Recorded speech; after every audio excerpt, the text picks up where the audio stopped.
Why? Why do we like percentile rank? Why did you like it earlier? Or did you not like it earlier?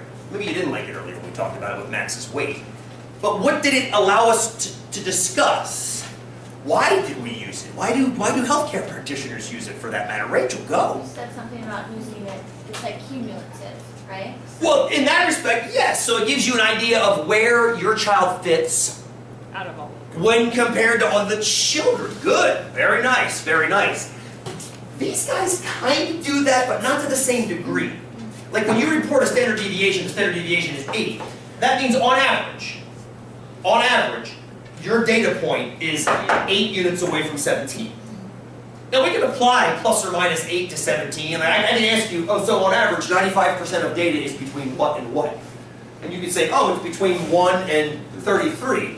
But yet you take a step back and go, wait a minute, time, we shouldn't even do that. It's not bell-shaped data.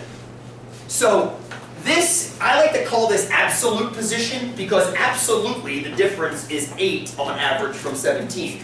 This guy, Rich, you hit on the head when you said that. It's how your child fits when compared to all the other children. So I like to call this a measure of relative position. Relative position. Yeah. And I view them as complementary. Sometimes you can use them all. For example, if you have bell-shaped data, pretty much everything's fair game. But as soon as you start getting goofy skewed data, you gotta kind of be careful about pulling the averages out, because the averages are gonna be skewed too. So relative positioning kind of lets you sit back and go, sick, this is cool, we have a tool now we can talk about. So here's what I want you guys to do right now. Calculate your percentile rank in this data set. What's your percentile rank? And use the simplest definition. Use the simplest definition. What percent of those numbers does your number exceed?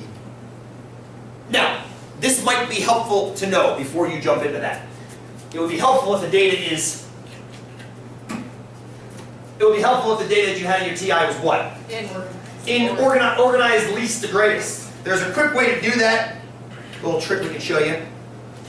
We haven't had to do this before now because we didn't care. The TI does it all for us. Because, for example, it already calculated one of the percentiles for you. Which one of those 3 numbers up there is a percentile? One of those 3 numbers you already calculated is automatically a percentile. This guy, or this guy. Median. Median is a percentile. Which percentile is it? 50th. Remember how you calculate a median? Put everything in order. So you reduce from the high and the low until you're at the, boom, the middle. So the median divides the upper from lower 50%. That makes it the 50th percentile. Where we go? Those people that are the same number as you, do you count them as... That's a good question. Let's come back to it real quick. Give me 30 seconds. First, to sort your data. It's a great question Roy just asked. I'm going to rephrase it for you. To sort your data's in L1, yes? Stat. It's hard to see either. Stat, sort A, for sort ascending. Enter. And then just stick your list in there, second, 1, right parentheses, sort L1, enter. It's going to say done. Now if you go back and look, all your data is in order. There they are, 5, 6, 6, 7, 7, 8, 9. Rory asked a very good question.